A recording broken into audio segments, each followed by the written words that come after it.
На проведение года благоустройства населенных пунктов в Якутии направят более 2 миллиардов рублей. Об этом сегодня заявил глава республики Егор Борисов во время встречи в Якутске с руководителями муниципальных образований.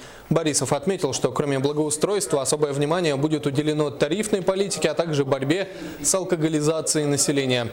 Егор Борисов подчеркнул, что в этом году правительство примет программу развития республики до 2030 года. В сегодняшней встрече приняли участие около 400 глав поселения, а также члены правительства Якутии. Отдельно остановиться на том, что в этом году необходимо сохранить все социальные выплаты, меры социальной поддержки населения, сохранить темпы жилищного строительства, строительства детских садов и школ, оказывать поддержку предпринимательству.